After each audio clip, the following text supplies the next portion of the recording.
জিবরাইল এসে বাড়ির দরজায় বলে না যে এটা পোশাবের টাকা প্রতিদিন 60,000, এটা সূর্যের আলোর টাকা, এ বিল যদি ধরিয়ে দিত কাগজ, আমার মনে হয় অনেকেই জিবরাইলের নাক মুখ সমান করে ফেলত।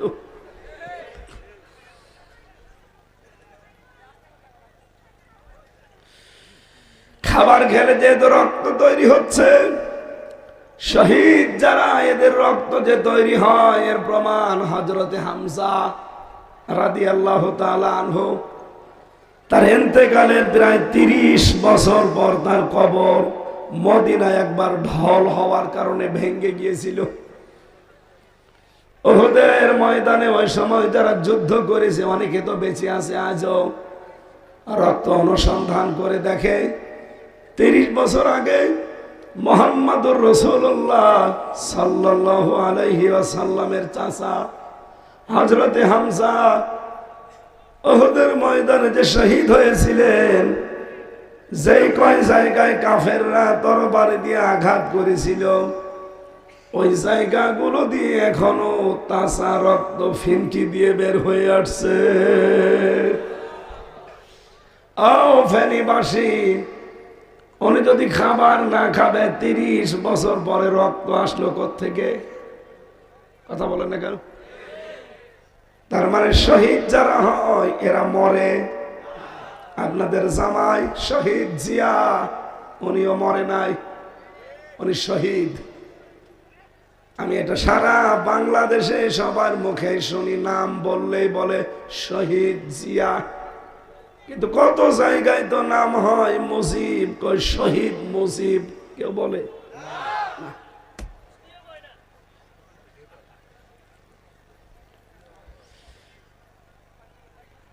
এখানে জেলার জামাই যেহেতু, তার জন্য একটু দোয়া করা দরকার। আপনাদের জামাই না, দোয়া করছে আল্লাহ যেন তাকে মাফ করে দেয়।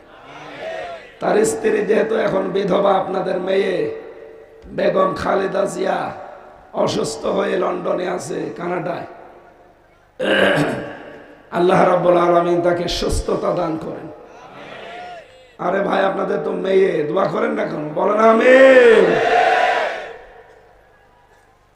একটা মাজলুম পরিবার, কিন্তু সেই পরিবারটাকে আজ অনেকে ব্যবহার করে এই 15.5 বছরে দাদা বাবুরা যে চুক্তিগুলো করেছিল, ইউনূস আসার কারণে যেহেতু ওগুলো সব বাতিল হয়ে যাচ্ছে, এই জালেমরা যা করেছে 1000 বছরও আর মুখ দেখানোর কায়দা ওদের নেই।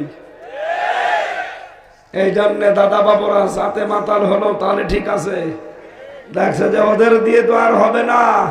এখন নতুন করে এই মাজলুম দলটা শহীদ জিয়ার দ্বারা যেটা প্রতিষ্ঠিত, তার ভেতরে কিছু শয়তানকে হাত করেছে তারা। ওরা যেই ধাঁচে কথা বলতো 15.5 বছর, এই মাজলুম দলের ভেতরে কিছু ক্যান্সার প্রবেশ করে ওরা ঠিক ওই কায়দায় কথা বলছে। এরাও মনে হয় দেশকে আবার যদি ওদের পাতানো ফাঁদে পা দিয়ে আটক হয়ে যান, যে চুক্তিগুলো করেছিল দেশ বিরোধী সবগুলো আবার চালু করে ফেলবে। আপনি বলছেন সে মহিলা তার স্বামী হারিয়েছে, ছেলে হারিয়েছে, আর একটা ছেলে বিদেশ, সব হারিয়ে ফেললো এই দলটার জন্য, জনগণের জন্য। আর আপনি সেই দলের সাইনবোর্ড লাগিয়ে এখন এই দলের শিকড় কেটে দেওয়ার চিন্তা ভাবনায় আছে। আমার সাথে বহু মানুষ এই 3 বছর এই মাজলুম দলের লোক ছিল, 313টা মামলা নিয়ে। কি জুলুম করেছে এই 15.5 বছরের জালেমা মহিলা। শুধু 47 আর 71-এ যারা অপরাধ করেছে তাদের শাস্তি দিলে হবে না, এই 53.5 বছরে যারা খুন, গুম, আয়নাঘর, ধর্ষণ এবং অবৈধ সম্পদ উপার্জনের সাথে জড়িত তাদেরও বিচার করা লাগবে। আপনারা চান না? 53.5 বছরের বিচার চাই আমরা। যারা যে অপরাধ করেছে আমরা তাদেরই বিচার দেখতে চাই। তারা চান দেখি লিল্লাহে তাকবীর। দেখেন তো, হাত তোলেনি কে? দেখেন তো।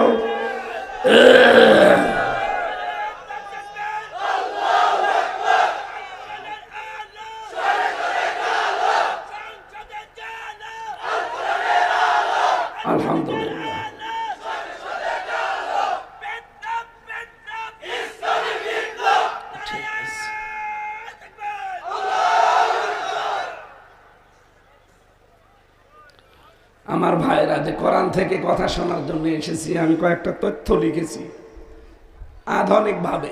আপনি এভাবে হয়তো চিন্তা করেননি, দেখেন ভালো লাগবে নাকি বলবো না। যে কোরআন শুনতে এসেছি আমরা, এই কোরআনের প্রথম সূরার নাম ফাতিহা। নাকি ফাতিহা বাদ দিয়ে দেবেন? সূরা ফাতিহার ভেতরে 29টা যে অক্ষর দিয়ে আমরা কোরআন পড়ি, এর ভেতরে 7টা অক্ষর আপনি পাবেন না। কয়টা? মনীষী যারা, জ্ঞানী যারা, তারা চিন্তা ভাবনা করে তথ্যগুলো বের করেছে। এই 7টা অক্ষর আল্লাহ সূরা ফাতিহায় দেয়নি কেন? ভালোভাবে খেয়াল করবেন, কিচ্ছু লাগবে না, ভালো করে শোনেন কি বলছে, এটা আপনারও দরকার। সূরা ফাতিহায় আপনি প্রথমে দেখবেন সা অক্ষরটা নেই। কোন অক্ষর? আলিফ বা তা সা, এই 4 নাম্বারটা। সা নেই কেন? গবেষক যারা চিন্তা করেছে, সা শব্দ দিয়ে একটা অক্ষর দিয়ে, হরফ দিয়ে একটা শব্দ তৈরি করা যায়, তার নাম সাবুর। সাবার, সাবর মানে ধ্বংস। সাবর মানে কি? সূরা ফাতিহায় যেহেতু 7টা আয়াত আছে, কোন মানুষ যদি এই 7টা আয়াত দুনিয়ার জীবনে আমল করতে পারে, কোন দিন আমার আল্লাহ তাকে ধ্বংস করে দেবে না। এরপরে দ্বিতীয় নম্বরে আপনি পাবেন জিম। কি বললাম? জিম মানে জাহান্নাম। পুরা কোরআন শরীফের ভেতরে জিম দিয়ে অধিকাংশ জায়গায় দেখবেন আল্লাহ জাহান্নাম শব্দটাই দিয়েছেন।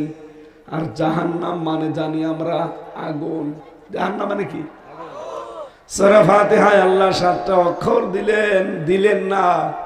জাহান্নামের আগুন আপনার জন্য সূরা ফাতিহার আমল করলে হারাম হয়ে যাবে। জিমের পরে আপনি পাবেন না সূরা ফাতিহায় খ। খ দিয়ে খব্বারি, এর বাংলা অর্থ দাঁড়ায় ভব ঘুরে, লম্পট, কোনো কাজ কাম নেই যার, জীবন উদ্দেশ্যবিহীন। রব্বুল আলামিন বলেন সূরা ফাতিহা যদি আমল করতে পারে কেউ, তাহলে আমার আল্লাহ তার জীবনটা উদ্দেশ্যহীন বানাবে না, একটা উদ্দেশ্য দিয়ে দেবেন। এরপরে আপনি দেখবেন সূরা ফাতিহায় শিন, এই শব্দ অক্ষরটা নেই। শিন দিয়ে একটা শব্দ বানানো যায় সাকাওয়াত। সাকাওয়াত মানে দুর্ভাগা। সাকাওয়াত মানে কি? সূরা ফাতিহা যদি কেউ 7টি অক্ষর আয়াত আমল করতে পারে জীবনে, মহান আল্লাহ তাকে দুর্ভাগা বানাবে না। এরপরে বেনি সূরা ফাতিহার ভেতরে আপনি ঝা পাবেন না। ঝা দিয়ে যাক্কুম, জাহান্নামের একটা খাবারের নাম। সূরা ফাতিহা পড়লে আমার আল্লাহ আপনাকে যাক্কুম গাছের ফল খাওয়াবেন না, তার মানে জাহান্নামে দেবেন না। 6 নম্বরে অক্ষর আমি পাইনি, তার নাম জ। জ মানে জুলুম। জুলুম মানে অন্ধকার। জুলুম মানে কি? সূরা ফাতিহা আপনি আরম্ভ করবেন, 7টি আয়াত যদি জীবনে মিলাতে পারেন, অন্ধকার জীবনে থাকলে আল্লাহ দূর করে দেবে। সর্বশেষ যে অক্ষরটা আমি পাইনি সূরা ফাতিহায়, তার নাম ফা। ফা মানে ফিরাক। ফিরাক মানে বিচ্ছেদ। আজ কত মানুষ সূরা ফাতিহার আমল না করার কারণে আমার আল্লাহ তাদের সন্তানাদি, সম্পদাদি, জনগণ, দুনিয়ার মানুষ থেকে তাদেরকে অলরেডি বিচ্ছিন্ন করে দিয়েছে। যে 2 মহিলা পালিয়ে গেল দেখেন তো, তাদের একজনের মেয়ে আমেরিকার মন্ত্রী ছিল, একজনের মেয়ে এই এশিয়া মহাদেশের একটা বিশাল দায়িত্ব পালন করত।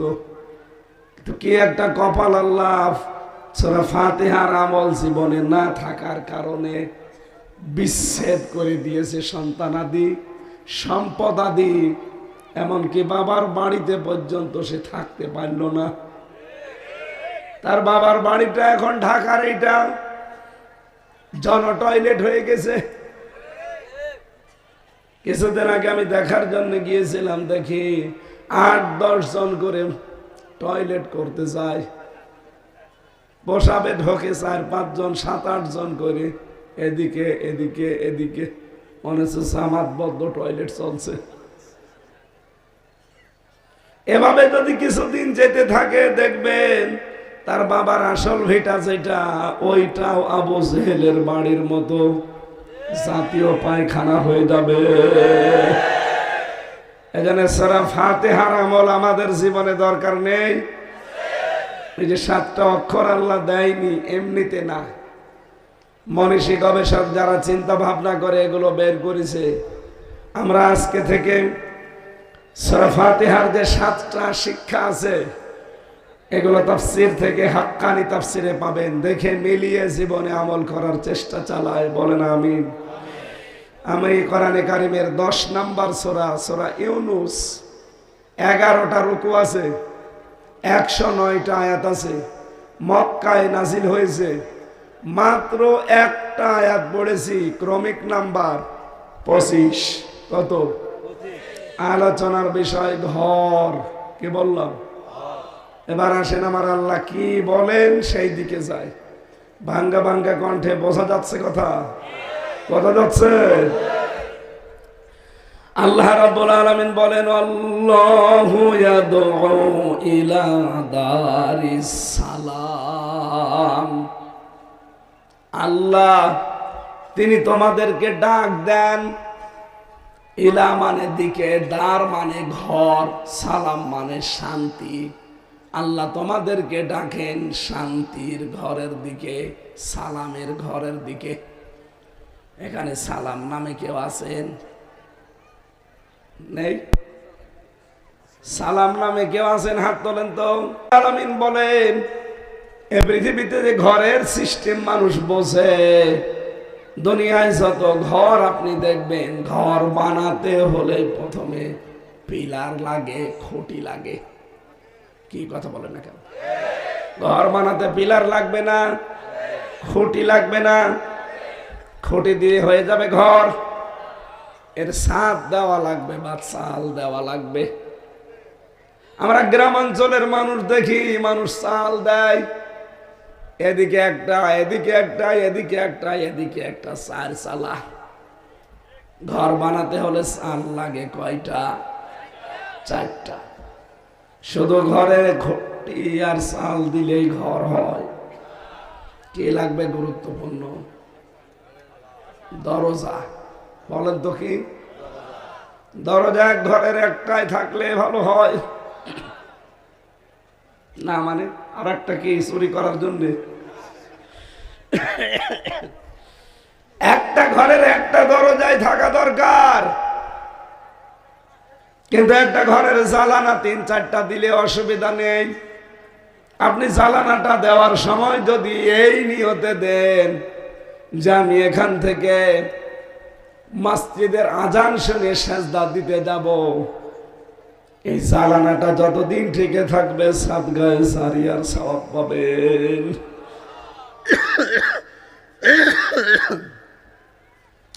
জ্বালানা দিয়ে যদিও শুধু মসজিদের আজান আসবে, মুয়াজ্জিনের দানা, বাতাস আসবে না, আলো আসবে না। কথা বলেন না কেন? আপনার নিয়তটা শুধু ভালো ছিল, এই কারণে যতদিনে ঘরটা টিকে আছে, এই ভালো নিয়তে জ্বালানা দেওয়ার কারণে আপনি সওয়াব পাবেন। অন্তত জ্বালানা তো 2টা লাগেই। কি একদিকে বাতাস ঢুকবে আর একদিকে বাতাস বের হবে? শুধু জ্বালানা দিলেই হয় না, ঘরের আমরা দেখি ভেন্টিলেটর লাগে। কি লাগে? লাগে না? এবার বলেন তো, ঘর কমপ্লিট হয়েছে? হয়ে গেছে। খুঁটি দিয়েছি, চাল দিয়েছি, এ ঘরের 4টা দেওয়াল লাগিয়ে দিয়েছি, এর 2টা জ্বালানা দিয়েছি, ভেন্টিলেটর দিয়েছি 2টা, এবং দরজা দিয়েছি 1টা। এবার আমরা তাফসীরের কায়দায় কথা বলছি, আপনি মিলিয়ে দেখবেন। আল্লাহ রাব্বুল আলামিন আমাদেরকে যে ঘরের কথা জানালেন, যে তোদেরকে আমি ঘরের দিকে ডাকছি, আল্লাহর ঘর আমি কোরআন থেকে এবার শোনাই। শব্দটা আল্লাহ দিয়েছেন দারিস সালাম, সালামের ঘর। কোরআনে আছে সিন জবর দিয়ে পড়লে হয় সালমন, সালমন মানে শান্তি, আর সিনের নিচে জের দিলে হয় সিলমন, সিলমন মানে ইসলাম, সিলমন মানে। আল্লাহ কি এখানে ইসলামের দিকে ডেকেছেন না ঘরের দিকে? শান্তির ঘরের দিকে। আল্লাহ পাক বলেন খুঁটি হিসাবে যদি আপনি এ ঘর তৈরি করতে চান, শান্তির ঘর, তাহলে এই খুঁটি হিসাবে প্রথমেই দেওয়া লাগবে আপনাকে নামাজের খুঁটি। কিসের? 2 নম্বরে যাকাতের খুঁটি দেওয়া লাগবে। 3 নম্বরে রোজার খুঁটি দেওয়া লাগবে, রমজান। 4 নম্বরের খুঁটির নাম হচ্ছে হজ। এই 4টা খুঁটি দিয়ে যদি আপনি ঘরটাকে দাঁড় করাতে পারেন, খুঁটি দিলেই হবে না, এবার দেওয়াল দেওয়া লাগবে। কি দেওয়া লাগবে? দেওয়াল বা বেড়া দেওয়া লাগবে। এই ঘরটা যেন নিরাপদে বসবাস করা যায়। দেওয়াল না দিলে আপনি বাস করতে পারবেন না, কোন দামি জিনিস সেখানে আটক করে রাখলে থাকবে না। এজন্য দেওয়ালগুলো মজবুত, শক্ত। 1 নম্বরের দেওয়ালের নাম পেয়েছি আমি পরিবার নীতির দেওয়াল। 2 নম্বরের দেওয়ালের নাম পেয়েছি অর্থনীতির দেওয়াল। 3 নম্বরের দেওয়ালের নাম পেয়েছি সাংস্কৃতিক দেওয়াল। 4 নম্বরের দেওয়ালের নাম আমি বলতে পারলাম না, কারণ এটা অনেকে বিশ্বাস করে না। 4 নাম্বারটা কি বাদ দিয়ে দেব? আপনি আবার রাগ করবেন না তো? ফেনী জেলা তো আমার ভয় লাগে। যারা আজ বাংলাদেশে বলেন যে কোরআনের সাথে রাজনীতির সম্পর্ক নেই, আমার এই ছোট মাথার ভেতরে কোরআনে 918 জায়গায় পেয়েছি কোরআন দিয়ে রাজনীতি করা লাগবে। আপনি কথা বললেন কি করে? আপনাকে তওবা করা লাগবে। যদি এই মানুষগুলো তওবা না করে, এদের ঈমান নেই, এরা মারা গেলে জানাজা নেই, এইরকম মানুষের কবরও দেওয়ার দরকার নেই। আর বুঝে শুনে যদি কেউ এরকম মানুষের পেছনে সাপোর্ট দেয়, সেও বেঈমান। নিয়ে আসেন কোন বাবা, নিয়ে আসবেন ভুল ধরার জন্য, নিয়ে আসেন। আমার ছোট মাথায় যদি আমি 918 জায়গায় পাই, ও বড় বড় মাথা যাদের, ওরা তো আরো বেশি পাবে। এই জন্য 4 নাম্বার দেওয়ালের নাম পেয়েছি আমি রাজনীতির দেওয়াল লাগবে। ঘরকে যদি আপনি সঠিকভাবে মেরামত করতে চান, এগুলো তো সব আমি বানাচ্ছি না, তাফসীরের নাম বলছি, বাড়িতে যে মিলিয়ে দেখবেন। এবার আমি ঘরের জন্য দিয়েছিলাম, শুধু খুঁটি আর বেড়া দিলে হচ্ছে না, চাল লাগবে না। এক কথা বলে না কেন? গুরুত্বপূর্ণ, চাল দেওয়াই লাগবে, ছাদ দেওয়াই লাগবে, কারণ বৃষ্টির পানি যেন ভেতরে না আসে, সূর্যের আলো যেন সরাসরি না আসে। রব্বুল আলামিন বলেন এর প্রথম চাল যেটা, তার নাম হবে ঈমান। 2 নম্বরের চালের নাম সৎকর্ম। 3 নম্বর চালের নাম যুদ্ধনীতি। 4 নম্বর চালের নাম সমাজনীতি। শুধু চাল দিলেই ঘর হচ্ছে না প্রথম, এবার দরজা লাগবে। যে দরজা আমার আল্লাহ সেট করে দিয়েছেন এই ঘরের জন্য, ওই দরজাটা দিয়ে আপনাকে প্রবেশ করা লাগবে। নাম হচ্ছে লা ইলাহা ইল্লাল্লাহু মুহাম্মাদুর রাসূলুল্লাহ। এবার আপনার ভেন্টিলেটর দরকার আছে না নেই? আরো জোরে বলেন। জ্বালানা লাগে, ভেন্টিলেটর লাগে। জ্বালানা 2টার নাম আমি পেয়েছি, একটা মুআমালাত আর একটা মুআশারাত। ভেন্টিলেটর লাগবে, সেই কয়টা পারেন দেবেন না। একদিক থেকে আলো ঢুকবে, আর এক দিক থেকে বের হবে। তার দেবেন, আর একদিকে তার বের করবেন। ডিশের তার অথবা যে ওয়াইফাই এর তার, কি লাগবে না এগুলো? আপনি ওয়াইফাই নেবেন, 500, 600, 1000 টাকা মাসে বিল দেওয়া লাগে। যদি এগুলো আপনি ইসলাম প্রচারে কাজে লাগান, জ্ঞান অর্জনে কাজে লাগান, 1000 টাকা আল্লাহ রাস্তায় দান করলে যে সওয়াব হয় ওই সওয়াব পাবেন। আর ওয়াইফাই নিয়ে যদি শুধু শাবনূরের আর পরিমণির ছবি দেখেন, 1000 টাকা জাহান্নামের আগুনের জন্য যথেষ্ট হবে। কথা বলেন না কেন? ওয়াইফাই এরকম ব্যবহার উল্টা পাল্টা করে এরকম মানুষ নেই। এবার আমরা তাফসিরে যাই। বলেন তো, প্রথমে আল্লাহ আমাদের যে খুঁটি দিয়েছিলাম, এই খুঁটির নাম আমি বলেছি নামাজ। বলেন তো নাম কি? নামাজ যে খুঁটির নাম দিলাম, এটা এমনিতেই দেয়নি। নবীজি বলেন লা সালাতা লিমান লা, যে লোকটার কাছে নামাজ নেই তার কাছে ঈমান নেই। আজ বাংলাদেশে বহু দরবার থেকে আমরা দেখি নামাজের কোনো বালাই নেই, শুধু বানানো জিকির করে। এটা চট্টগ্রাম বিভাগে, জেলায় তো এই বিভাগে আরো বেশি। আজকে থেকে প্রমাণ পেয়েছেন, আল্লাহ যে ঘরের কথা বললেন শান্তির ঘর, তার মানে এটা জান্নাত।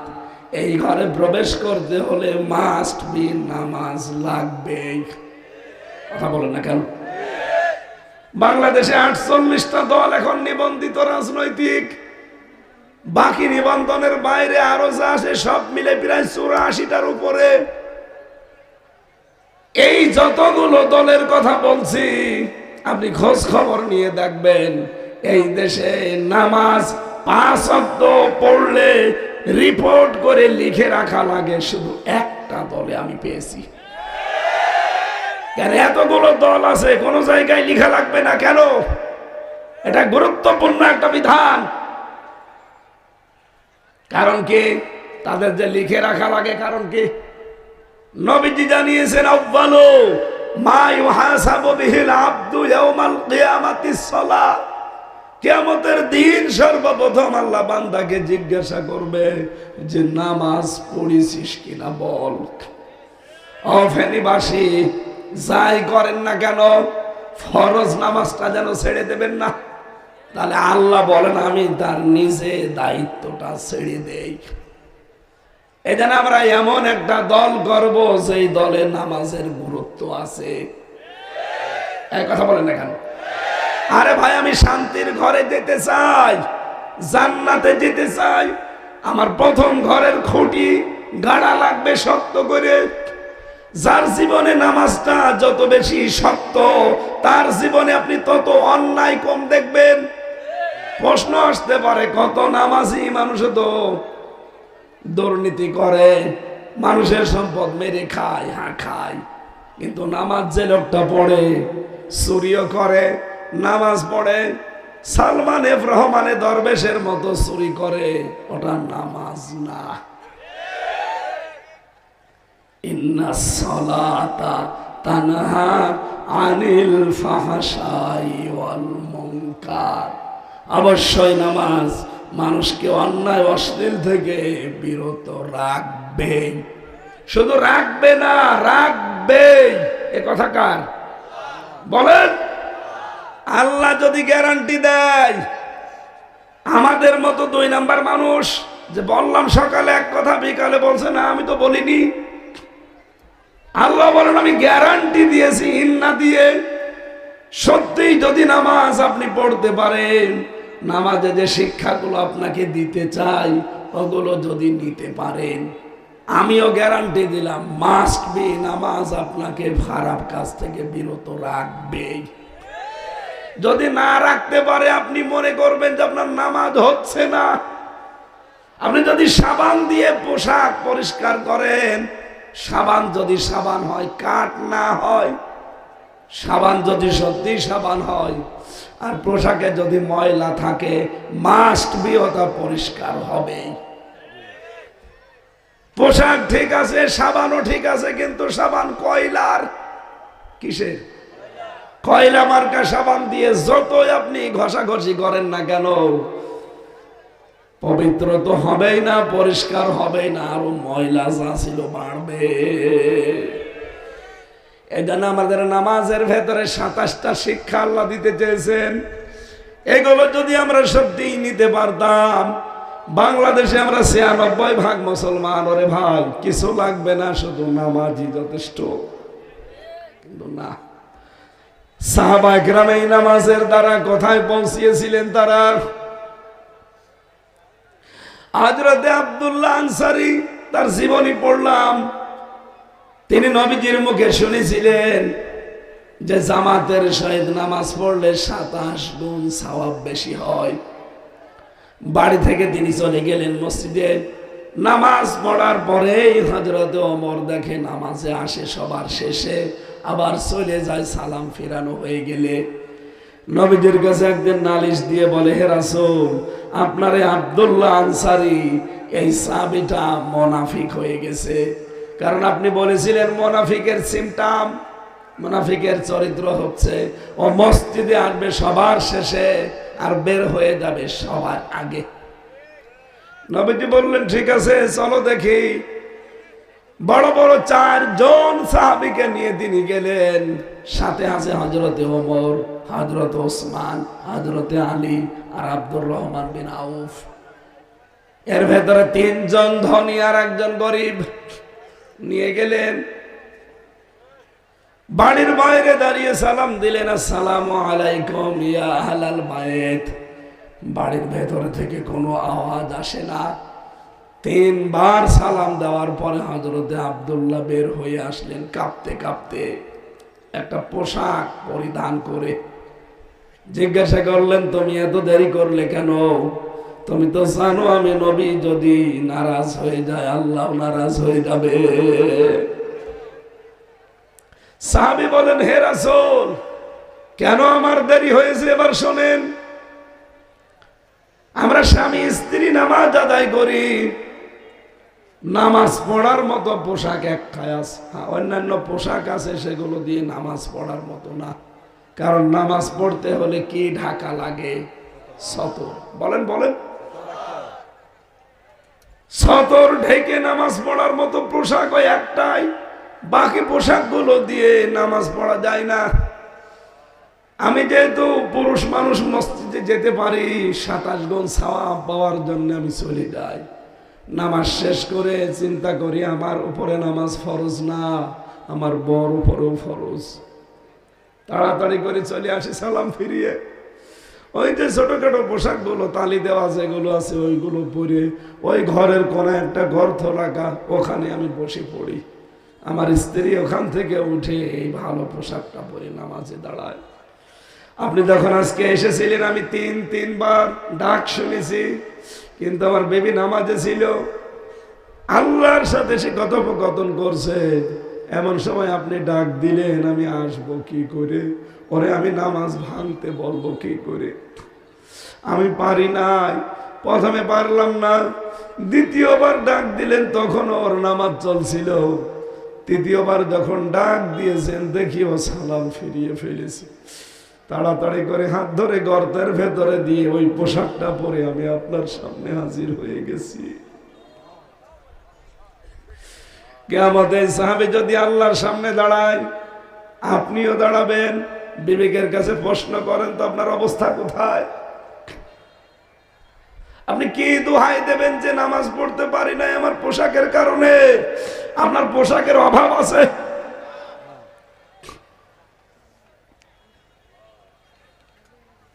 নবীজি উকি মেরে দেখলেন ওঠানের উপরে একটা ছেলে শিকল দিয়ে বাঁধা। ডাক দিয়ে বলে, আব্দুল্লাহ তুমি এত নিষ্ঠুর, এতটুকু একটা বাচ্চা বেঁধে রেখেছো শিকল দিয়ে উঠানের উপরে। সাহাবী বলে, হে রাসূল আপনি আমাকে নিষ্ঠুর বলতে পারেন না। ওই যে বাঁকা খেজুর গাছটা, ওটা কিন্তু ইহুদির বাগানের, বাঁকা হয়ে চলে এসেছে আমার উঠানের উপরে। আমার স্ত্রী যখন ঘরের কাছে থাকে, আমি কর্মের জন্য বাইরে চলে যাই, ছোট ছোট ওই তালিযুক্ত পোশাক পরে। আমার ওই ছোট বাচ্চাটা ইহুদির বাগানের পাকা পাকা খেজুর যদি আমার উঠানে পড়ে, ও যদি খেয়ে ফেলে, আপনার মুখে আমি শুনেছি লা ইয়াদখুলুল জান্নাতা জাসাদুন গুজিয়া বিল হারাম, ওই শরীরটা জান্নাতে যাচ্ছে না, যাবে না। যে শরীরের রক্ত মাংস গোশত হারাম দিয়ে লালিত পালিত। আমি মুসলমান দাবি করি, আমার ছেলে হারাম জিনিস খেয়ে তার শরীর হুষ্টপুষ্ট করবে, ও জান্নাতে তো যেতে পারবে না। আজ বাংলাদেশে আমরা যারা বাবা আছি, এই মানুষগুলো যদি এই সেন্স নিয়ে সন্তানাদিকে মানুষ করতাম, আল্লাহর কসম ছেলে মেয়ের জন্য সাহেব পাড়া বেগম পাড়া বানানো লাগতো না। সব এখন বাইরে চলে গেছে পালিয়ে। কালকে একজনের টকশো শুনছিলাম যে সাতার বাংলাদেশে আমার যাওয়াই লাগবে না, যা আমার আছে এখানে আমার 14 বংশ বসে খেতে পারবে। কি করেছেন আপনি এখান থেকে? আমার কুষ্টিয়ার হানিফ কানাডায় আগে ওর বউ ছেলে মেয়ে পাঠিয়ে দিয়েছিল, কত কিছু যে পাঠিয়েছে। এখন যদিও 100 বছর হায়াত পায়, 100 বছর যদি দেশে না আসে ওর কোনো অসুবিধা নেই, সব ওর তৈরি করা হয়ে গেছে। কিন্তু আফসোস, এই জনগণের সম্পদ গুলো আত্মসাৎ করে এই হারাম সম্পদ দিয়ে যতদিন শরীর লালিত পালিত করবে, ওটা জাহান্নামের আগুনের জন্য যথেষ্ট হবে। মেয়েরা যারা এসেছেন, আপনার স্বামী যদি অবৈধ কোনো কাজ করে আপনি জানেন, আজকেই তাকে বলবেন, দেখো তুমি অবৈধভাবে ইনকাম করে যদি বাড়ি আসো, এই টাকা পয়সা দিয়ে হয়তো আমি রান্না করে তোমাকে খাওয়ালাম, তৃপ্তি সহকারে 2 জন খেয়ে যদি সন্তানাদি পেটে আসে, তাহলে ওই জন্মগত ভাবে ওই সন্তানটা হবে হারামখোর। বলেন বলেন, জন্মগত ভাবে এই সন্তানটা কি হবে? আর আমি কোনো হারামখোর সন্তান পেটে রাখতে চাই না। ও যদি জন্মই হারামখোর হয়ে আসে, বড় হলে তো বড় হারামখোর হবে। একটা সন্তান পেটে নিয়ে দুনিয়ায় মুখ দেখাতে মায়ের 57 ইউনিট কষ্ট সহ্য করা লাগে। বিজ্ঞান জানিয়েছে একটা পুরুষ মানুষ সর্বোচ্চ 45 ইউনিট কষ্ট সহ্য করতে পারে, এর বেশি দিলে সে লোকটা মরে যায়। অথচ মা আমার জন্য 57 ইউনিট কষ্ট সহ্য করেছে। এই জন্য মা বোন যারা এসেছেন, বিভিন্ন জায়গায় বসে আছেন, আপনার স্বামীকে কড়া বার্তা দেবেন না, তোমার অবৈধ ইনকামের এই খাবারগুলো আমি নিজে খেয়ে হারামখোর সন্তান পেটে রাখতে পারবো না। যদি আমাকে নিয়ে সংসার করতে না চাও, যতটুকু পারো হালাল ইনকাম করা লাগবে, হারামে আমি যেতে দেব না। আমার মনে হয় মেয়েরা যদি শক্ত হয়, অনেক স্বামী কিন্তু রাস্তায় চলে আসবে। বলেন বলেন। স্বামী বলেন, হে রাসূল, আমি মুসলমান দাবি করি, আর আমার সন্তান মানুষের জিনিস না বলে খেয়ে ফেলবে, আমি হতে দেব না। এজন্য বাইরে যখনই থাকে তখন ওরা চেন বেঁধে রেখে যায়, খেজুর গুলো পড়ে এদিকে ডাক দিয়ে আমি পরের দিন খেজুর গুলো পৌঁছিয়ে দেয়। বাংলাদেশে নামাজটা যদি থাকতো, রাষ্ট্রীয় ভাবে অন্তত নামাজটা যদি কায়েম হয়ে যেত, আর এরকম মানুষ আমরা যদি তৈরি হতে পারতাম, এদিককার টাকা জীবনেও এদিকে যেত না। কথা বলেন না কেন? কিচ্ছু লাগতো না, শুধু এই খুঁটিটাই আপনাকে শান্তির নিবাস তৈরি করে দিত। কিন্তু আমরা পারছি না। এই জন্য এখন আমরা বাংলাদেশের মুসলমানেরা এক দফা নিয়েছি, এই কোরআন বুকের ভেতরে নিয়ে যারা সংসদে যেতে পারবে আমরা তাদের পক্ষে আছি। এটা যদি আপনার কাছে রাজনীতি মনে হয়, হ্যাঁ এটা আমার রাজনীতি। এটা যদি আপনার কাছে ধর্ম ব্যবসা মনে হয়, হ্যাঁ এইটা আমার ধর্ম ব্যবসা। কারণ আমি চাই রাষ্ট্রীয়ভাবে নামাজ এই দেশে কায়েম হোক। আর কোরআনওয়ালা লোক বাদ দিয়ে আপনি যাকেই পাঠাবেন সে লোকটা জীবনেও সংসদে প্রথম দিন নামাজের বিলের কথা বলবে না। আমি যদি কিয়ামত পর্যন্ত হায়াত পাই, কিয়ামত পর্যন্ত নামাজের ওয়াজ করি, এই দেশে নামাজ কায়েম হওয়া সম্ভব না। নামাজ কায়েম হওয়া সম্ভব যদি বাংলার সংসদে 151 জন মানুষ কোরআন বুকে নিয়ে যেতে পারে। এইটা আপনার কাছে রাজনীতি মনে হয়?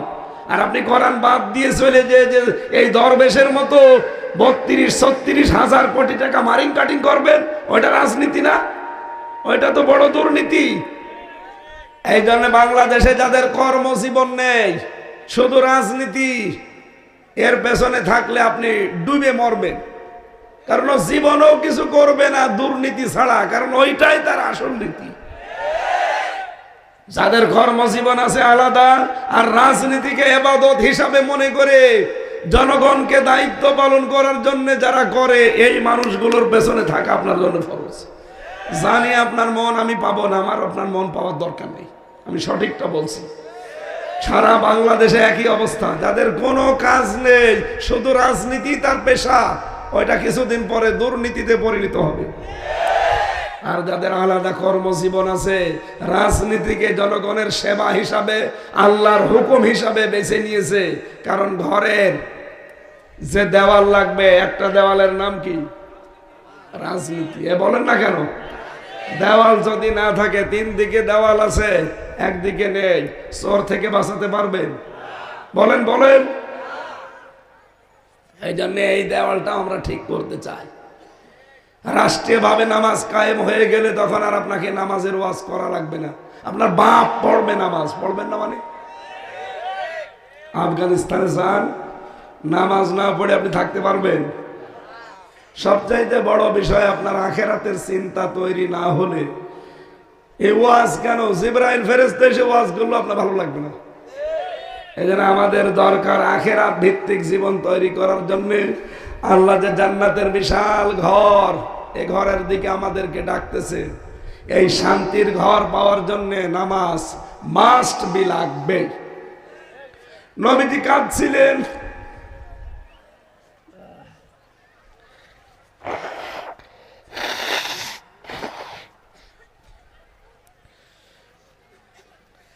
কি করি আমার শরীরে চাপ উঠে করে না। হযরত ওসমান ডাক দিয়ে বলেন, হে নবী, আপনার চোখের পানি। নবীজি বললেন, আমার চোখের পানি ওই ছোট্ট বাচ্চার হাতে আর পায়ে শিকল বাঁধা আছে এই দৃশ্য দেখার পর। কেউ কি আছো আমার চোখের পানি এখন মুছে দিতে পারো? হযরত ওসমান জোর দিয়ে চলে গেলেন দৌড়ে, ইহুদির বাড়িতে এসে বললেন, দেখো ওই যে আব্দুল্লাহ আনসারীর বাড়ির উপরে যে ঘরটা আছে, এই বাঁকা খেজুর গাছের বিনিময়ে আমি তোমাকে কি দিতে পারি তুমি বলো? লোকটা দেখে আমি বেচতে চাই না জোর করে। যখন ওসমান এত বড় ধনী মানুষ, ওই সময় আরব জাহানে 7 জন ধনী মানুষ ছিল, তার ভেতরে ওসমান একজন। ডাক দিয়ে বলো, ওসমান না, আমি ওটা বিক্রি করব না। হযরত ওসমান বলে, তুমি আজকে এই একটা খেজুর গাছের বিনিময়ে যা চাবে আমি তাই দিয়ে দেব। লোকটা চিন্তা করছে, ঠিক আছে এবার কাজ। বলে, ওসমান আমি রাজি আছি বিক্রি করতে, ওই একটা খেজুর গাছ দিয়ে দেব, বিনিময়ে পুরো একটা বাগান তোমার অমুক জায়গায় আছে, ওটা পুরাটা লিখে দেওয়া লাগবে। তাড়াতাড়ি নিয়ে আসেন দলিল। খেজুরের পাতা নিয়ে এসেছে, লিখে দিয়েছে, ওই খেজুর গাছের বিনিময়ে আমার একটা বাগান আমি লিখে দিলাম। ইহুদি হাতে পেয়ে তো আনন্দে আছে, হযরতে ওসমানও একটা কপি পেয়ে আনন্দে আছে। ইহুদি আবার জিজ্ঞাসা করছে, ওসমান এতক্ষণ তোমার চোখের ভেতরে আমি পানি দেখেছিলাম, হঠাৎ একটা আনন্দের ছাপ, তোমার চেহারার ভেতরে অন্যরকম একটা ছাপ দেখতে পাচ্ছি, কারণ কি? হযরত ওসমান বলে, দেখো তোমার ওই বাঁকা খেজুর গাছের সাথে আমার নবীর চোখের পানি লেগে আছে। আমি নবীকে এখনো দাঁড় করিয়ে রেখেছি ওখানে। তুমি আজকে যদি এই চোখের পানির বিনিময়ে এই বাঁকা খেজুর গাছটার পরিবর্তে আমি ওসমানের ওই একটা বাগান না, ওই রকম আমার ৭০টা বাগান আছে, যত বাগান সব সহ আমার স্ত্রী পুত্র, আমার স্থাবর এবং আমাকেও যদি চাইতে আমি সব দিয়ে দিতাম। সরিয়ে দিন। তারপরও আজকে ওই গাছটা আমার লাগতো, ওই কারণ ওর সাথে আমার নবীর চোখের পানি লেগে আছে। তোমার সাথে কথা বলে আমি সময় নষ্ট করতে চাই না। চলে গেলেন নবীজির কাছে। তার আল্লাহর নবীর চোখের পানি এই দাম দেওয়ার জন্য একটা খেজুর গাছের বিনিময়ে যদি একটা পুরা বাগান দিয়ে দিতে পারে, ও বাংলার মুসলমানেরা, সামনে আমার নবীর আদর্শটা প্রতিষ্ঠা হওয়ার সময় চলে আসতেছে। কথা বলেন না কেন? বিশ্ব নবী এই পৃথিবীতে 10টা বছর তিনি রাষ্ট্র চালিয়েছিলেন কোরআন দিয়ে। আমরা 96% মুসলমানের দেশে আজও 1 বছরও চালাতে পারিনি। কথা বলেন না কেন? শুধু খাওয়ারের পরে মিষ্টি খাওয়া সুন্নত না, শুধু দস্তরখানা বিছিয়ে খাবার খাওয়া সুন্নত না, শুধু মেসাক করায় সুন্নত না। বিশ্বনবী 10 বছর তিনি কোরআন দিয়ে রাষ্ট্র চালিয়েছেন, এইটাও সুন্নাত। এই সুন্নাত আমরা পালন করতে চাই না। বিবেকের কি হয়েছে বলেন তো আপনি? এই সুন্নতের কথাটা বলতে গেলে আপনার মন আমি পাই না। আপনি তখন উল্টাপাল্টা ধারণা করেন। কি হয়েছে আমাকে বলা লাগবে? আপনার বিবেকের উপরে কে কুকুরে পোশাক করেছে বলেন? আমার কোন লাভ আছে আপনি জাহান্নামে গেলে, জান্নাতে গেলে? আল্লাহর কসম আমি আপনাকে বাঁচাতে চাই। আরে ভাই, সাপের কাহিনী, মাছের কাহিনী আমারও জানা আছে। আপনি নিয়ে এসেছেন কুষ্টিয়া থেকে, আমি 2 ঘন্টা 2.5 ঘন্টা শুধু সাপের কাহিনী বলে আল্লাহুম্মা আমিন বলে চলে যেতে পারতাম। কিন্তু না, আমি দেখতে পাচ্ছি কোরআনের চোখ লাগিয়ে আপনি জাহান্নামে যাচ্ছেন। নবীজি 10 বছর যেটা দিয়ে রাষ্ট্র চালিয়ে বললেন, খায়রুল কুরুনি করনি, আমার যুগ শ্রেষ্ঠ যুগ। বাংলাদেশকে শ্রেষ্ঠ বানাতে হলে কোরআনের বিধান লাগবে না? সেই কথাটা বুঝতে চান না কোন কারণে? কে আপনাকে বাধা দিচ্ছে? অবশ্যই মনে করবেন শয়তান এখানে ব্যারিকেড দিয়ে আছে। কথা বলে না কেন? এই যে সাইফুল সাহেব এখন যদি বাড়িতে যে দেখে সালাম দিয়ে ওনার স্ত্রী গালি দিচ্ছে, ওয়ালাইকুম আসসালাম না, শুয়োরের বাচ্চা, কুকুরের বাচ্চা, ওনার ভালো লাগবে? খারাপ লাগবে? না না, আপনি বোঝেননি তাই বলতেছেন। উনি জ্ঞানী মানুষ হলেও ভালো লাগবে না, খারাপও লাগবে না। চিন্তা করবে আমার একটা ভদ্র বউ, এটা শিক্ষিতা মেয়ে, ভালো বংশের মেয়ে, জীবনে কোনোদিন মাথা তুলে আমার মুখের উপরে কথা বলে না। আর আজকে আমি সালাম দিলাম, আমারে গালি দিচ্ছে কুকুরের বাচ্চা বলে। অবশ্যই এর জিনে ধরিস। কিসে ধরিছে? আপনি কোরআনের এতগুলো দলিল, আপনি একটা দলিল খণ্ডন করতে পারবেন? আমি শান্তির ঘরের দিকে আপনাকে ডাকতে চাই। এই ঘরগুলো বানাতে হলে নামাজ যেমন লাগবে, রোজা যেমন লাগবে, রাজনীতিও লাগবে, সমাজনীতিও লাগবে। বলেন? আপনার ঘরের দালানা ঠিক নেই, দরজা ঠিক নেই, ভেন্টিলেটর ঠিক নেই, এরপরে ঘরের চাল ঠিক নেই, কিচ্ছু ঠিক নেই, আপনি যাবেন কি করে? এই জন্য আমি আপনাকে বাঁচাতে চাচ্ছি। আপনার বিবেকের উপর একটু প্রশ্ন করেন যে আসলে কি আপনি জান্নাতের এই শান্তির ঘরের দিকে যেতে পারছেন? না, আপনি তো দৌড় দিয়েছেন জাহান্নামের ঘরের দিকে। এরপরে আল্লাহ জাহান্নামের ঘরের বর্ণনা দিয়েছেন, ওয়াল্লাযীনা কাসাবুস সাইয়্যাতি জাযাউ সাইয়্যাতিন বিমিসলিহা ওয়া তারহাকুহুম যিল্লা মা লাহুম মিনাল্লাহি মিন আসীম কান্নামা উগশিয়াত ফুজুহুম কিতাম মিনাল লাইলি মুসলিমা উলাইকা আসহাবুন নার হুম ফিহা খালিদুন। জাহান্নামের ঘর আল্লাহ সাজিয়ে দিয়েছেন অন্ধকার। কিভাবে সাজানো থাকবে? আমরা আজ বাংলাদেশে জান্নাতের ঘরের দিকে অনেকেই যেতে রাজি না, শুধু ছুটতেছি জাহান্নামের ঘরের দিকে। হাতে পায়ে ধরে বলছি, ভাই বেঁচে থাকেন, জীবনে নামাজ নিয়ে আসেন, সম্পদ থাকলে যাকাত শুরু করেন, যেহেতু রাষ্ট্রীয়ভাবে নেই, নিজেকে বাঁচান। যাকাতের সম্পদ আপনার না, ওটা ধনীর গরিব মানুষের হক। গরিবের হক যতদিন রাখবেন ততদিন আপনার সম্পদ সব অপবিত্র থাকবে। জীবনে হজ ফরজ হলে হজ করে আসেন। কার জন্য কি করে রেখে যাচ্ছেন? কেউ কারো না। কেউ কারো না, এইটাই বাস্তব। এখন চোখ বন্ধ হোক, আপনার যত শখের স্ত্রী যদি যেই খাটে থাকে, এই স্ত্রীকে বলা হয় এই খাটের নিচে তাকে মাটি দেওয়া হবে, এমন কোন স্ত্রী বাংলাদেশে নেই যে রাজি হবে। কথা বলেন। এই বিবেকে একটু নাড়া দেয় না যে আমি কার জন্য কি করব? আমি আমার ইমান থেকে বলছি, আমার নিজের বাবার নাম রিয়াজ আলী, তার বাবার নাম জাহান আলী, তার বাবার নাম নমাজ আলী, এরপরে আমি আর চিনি না। হ্যাঁ, সত্যি কথা বলছি, আমি চিনি না। এখন যদি নমাজ আলীর বাবা কে ছিল যেহেতু জানি না, এই লোকটা যদি এখন কুষ্টিয়া এসে বলে যে এই 2 তলা বাড়ি আমার, এই ভিটা আমি কিনেছিলাম, আমি এখানে থাকতে চাই, ওর দাঁত মুখ রাখবো না খুলে ফেলবো? দেখলেন? অথচ এই ভিটা কিন্তু তারই। এই 2 তলা বাড়িও সেই বানিয়েছিল। মাত্র 61 বছর আগে লোকটা মরে গেছে। তারে আমি আমার বাড়িতে আজ ঢুকতে দিতে রাজি না। এ হচ্ছে দুনিয়া। আমাদের আসল ঘর যেটা পড়ে আছে, যেখান থেকে এসেছিলাম, ওই ঘরে আবার ফেরত যাওয়া লাগবে। আল্লাহ রাব্বুল আলামিন ওই ঘরে ফেরত যাওয়ার জন্য আয়াতের শেষে দিয়েছেন, ওয়াহদি, না যাকে তাকে এখানে আমি যেতে দেব না, পথ দেখাবো না। ওয়াহদি, তিনি পথ দেখান, মাইয়াশা, যাকে ইচ্ছা, ইলা সিরাতিন মুস্তাকিম, এই সহজ সরল পথটা। পৃথিবীতে যত বাঁকা পথ আছে সব শয়তানের তৈরি করা। একটা সহজ সরল পথ আছে, সেটা কার বানানো?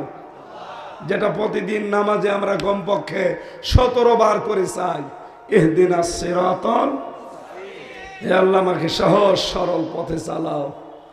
আল্লাহ রাব্বুল আলামিন এই পথের বর্ণনা দিয়ে একটা নিয়ামতের কথা জানিয়েছেন, লিল্লাযিনা আহসানুল হুসনা ওয়া জিয়াদা, তাদের জন্য সর্বোত্তম ঘর এবং তার চাইতেও বেশি। এই যে জিয়াদাতুন, এই যে তায়ের উপরে 2টা সুকুন আছে, ওয়ালা ইয়ারহাকু ফুজুহাহুম কাতারু ওয়ালা দিল্লাহ, এই মানুষগুলো কোনোদিন প্রতীত হবে না। তার হাকুহুম ওয়া জিল্লা, কাতারা শব্দের শাব্দিক অর্থ হচ্ছে আল কাতরা। আল কাতরা কি সাদা হয় না কালো হয়? আল্লাহ বলেন ওদের মুখমণ্ডল কোনোদিন কালো হবে না, আর লাঞ্ছনা গঞ্জনা তাদের চেহারার উপরে কোনোদিন আর আসবে না। আমি আল্লাহ যাকে সত্যি পথের দিশা দিয়ে দেব, এই সহজ সরল পথের দিকে যারা চলতে পারবে, ওরা ইকা আসহাবুল জান্নাহ হুম ফিহা খালিদুন, এরাই আমার জান্নাতের অধিবাসী, চিরকাল সেখানে থাকবে, কোনোদিন আল্লাহ তাদেরকে বের করবে না। আজকে আমরা যে জান্নাতের শান্তির ঘরের দিকে আহ্বান জানাচ্ছি, আমার কণ্ঠ আর শরীর সাপোর্ট একটাও করছে না। এ জোর দিয়ে আর কথা বলতে পারছি না, কষ্ট হয়ে যাচ্ছে। আজকের মতো আমি ক্ষমা চেয়ে নিচ্ছি। আমার 8টা বই লেখা ছিল জেলখানায় বসে বসে, তার ভেতরে 3টা পাবলিশড হয়েছে। মেয়েদের জন্য একটা, ছেলেদের জন্য একটা, আর আমল সংক্রান্ত একটা। কোন কাজ করলে কোন জান্নাতে যাবেন, কোন কাজ করলে কোন জাহান্নামে যাবেন, এগুলো গাড়ি থেকে পারলে আপনারা নিয়ে যান, যে পড়বেন। আল্লাহুম্মা আমিন।